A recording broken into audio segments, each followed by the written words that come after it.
Hey, good afternoon. It's Wednesday, September 28th. Today, and welcome to my channel, Everyday Talk 24/7.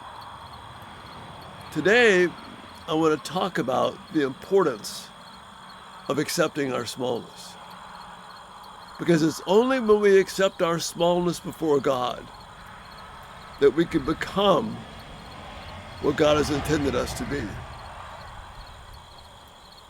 And in the right sense, we can't even achieve any level of greatness until we accept our smallness. Not smallness in the terms of our ability to serve God or bring honor to Him, but smallness in the sense of where we think too much of ourselves, where we make too much of a deal about our needs, my wants, rather than being the kind of person that God has called me to be, rather living in the sense of being in harmony and sync with the beautiful creation around me and the work of God. See, those folks in Florida right now who are in the path of Ian are very much experiencing smallness because they see that nothing can withhold the hand of God. And this very small display of the power of God that we see in Ian is a reminder to us of God's greatness and power. But we've already talked about that this week. So what about smallness? Why is that important? And why is that not demeaning to us? Why is that not devaluing to us? See, the reality is when I think more of myself, when I put myself in the center of life and my needs and my wants, I actually devalue myself because I become my own center of reference. I become the one who decides what I need. And whenever that happens, whenever we lose sight of our smallness,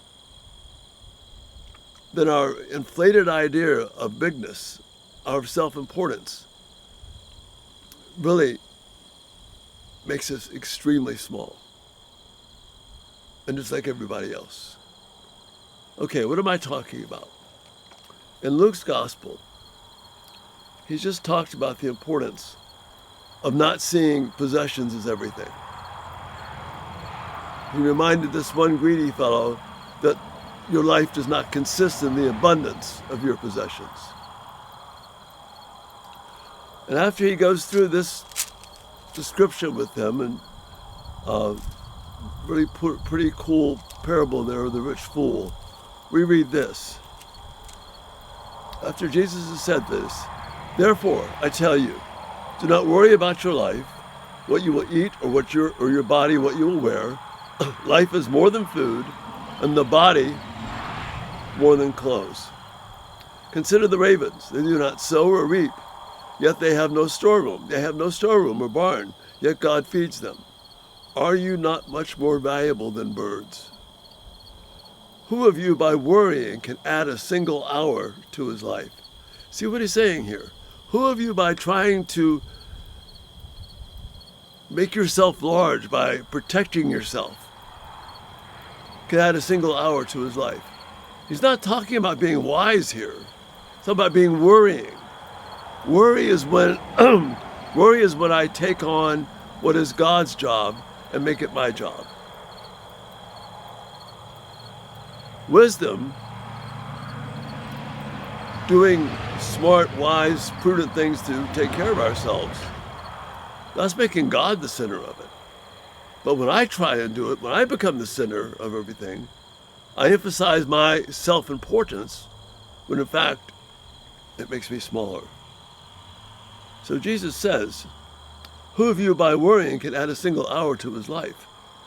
Since you cannot do this very little thing, why do you worry about the rest?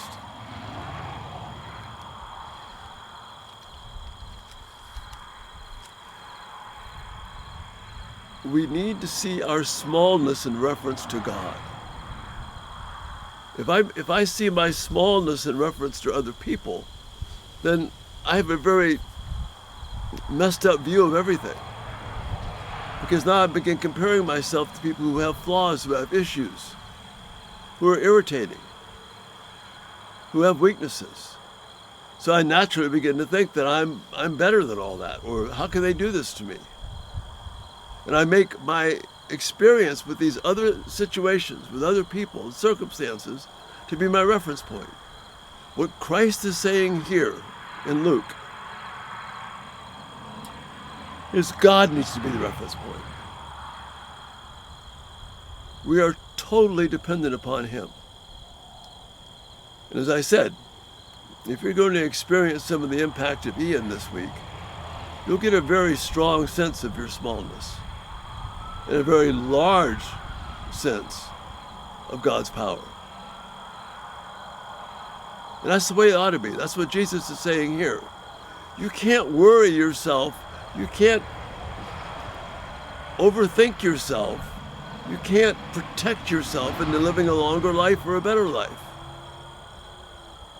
But what we can do is accept our smallness before God and allow Him to be the one who sets the parameters of my life and gives me direction and strength. See, if I accept my smallness, I can become the person that God has for me to be. I can be that marvelous creature that God has designed for me. I can be the full workmanship, the work of art that God has made me to be. Because I'm referencing God first. When I reference all my circumstances first. When I reference the weaknesses of other people first.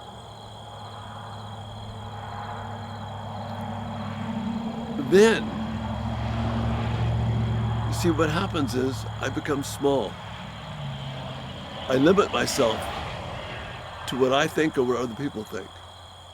But when my smallness is before God, then I expand for myself all the wonderful things that He has for me. And I free myself of the worries of this world. Because when we wander to areas of sin, what do? We bring on worry. We bring on stress.